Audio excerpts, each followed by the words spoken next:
Thank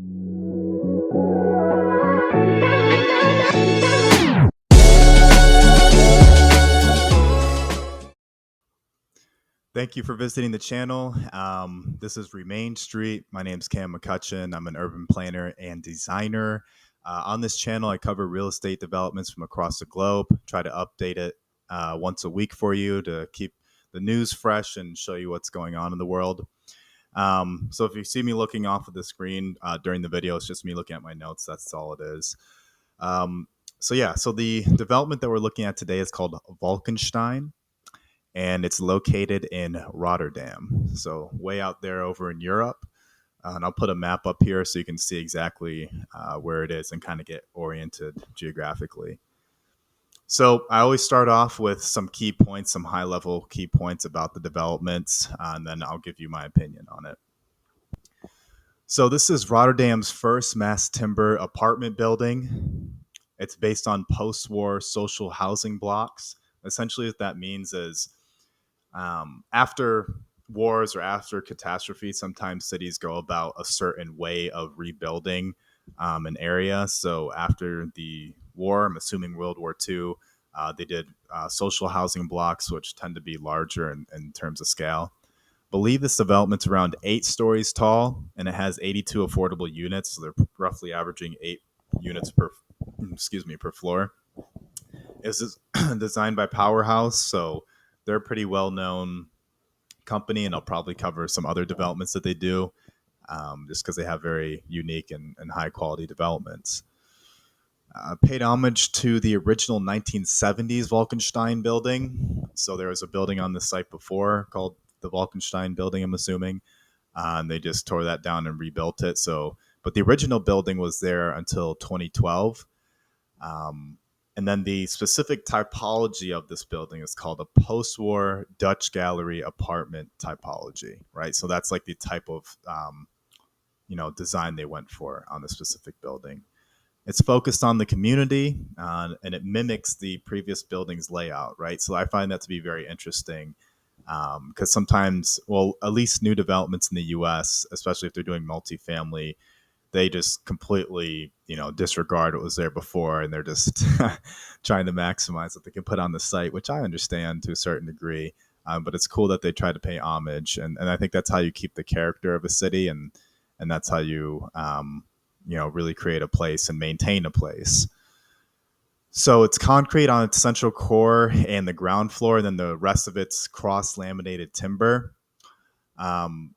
Cross-laminated timber also allows for faster delivery times, like significantly faster, which is a big thing in development.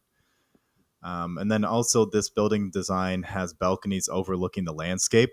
A lot of times, especially in the US, developments will be very internally focused, meaning that all your amenities like a pool or green space or whatever is basically internal and surrounded by the building itself. So like anyone walking by wouldn't even know that there's something in there.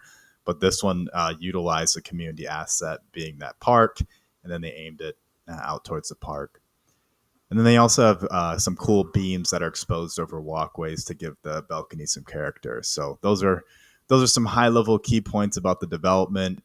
Hope that helped orient you. Now, I'll just give you my quick and dirty opinion on this from a planner's perspective. The reason I chose this development is because I think it's very important to understand what building materials are out there so that we can cut cost when developing, which in turn can help lower housing costs in theory. Right now, there's other factors such as labor, property taxes, things of that nature that you're going to put in your pro forma, and which will ultimately, all those variables will add up to if it's a profitable project or not.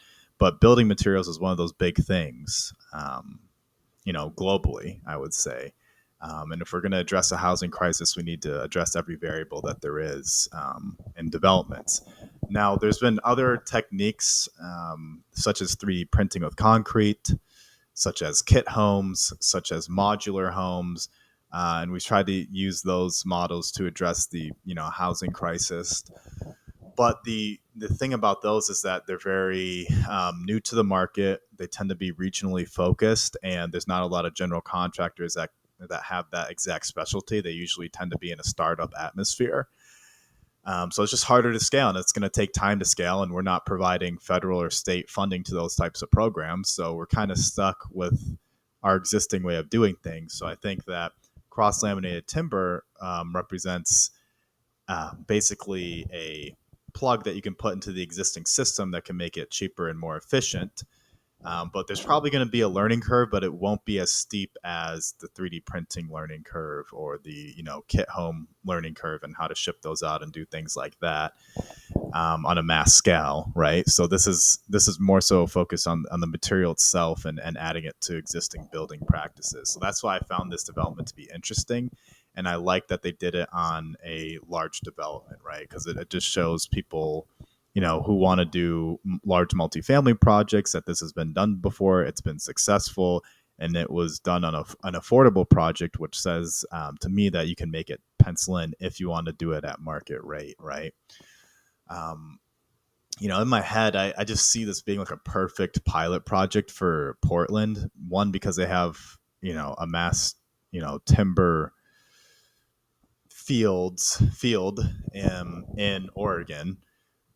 They're also progressive, just naturally progressive, both in the political sense, but also the building sense, in terms of being able to try quirky designs. Like, I feel like that'd be a perfect place to do it. It's a perfect storyline to try it out. But I mean, I'm down if they try it anywhere, to be honest with you. One of the big reasons people didn't want to do timber, at least on a mass scale, is because of fire risk. But cross laminated timber is designed in a way to make it fire retardant or fireproof. So to me, I just don't see why we don't do it unless there's a way in the manufacturing process of the wood that is extremely difficult. But again, I feel like if someone else has already done it, that we should be able to do that. So yeah, that's why I just wanted to bring attention to that development style, to hopefully inspire other people to try it out as a new building method. But yeah, so that's Valckensteyn. That's what I'm covering this week. So if you have any developments that you want me to comment on or check out, just send them my way. So I'll make a video every week covering a new development from somewhere in the world. So I look forward to whatever comments you leave or whatever suggestions that you have. And if you get benefit from this, just make sure to share it around. So until next time.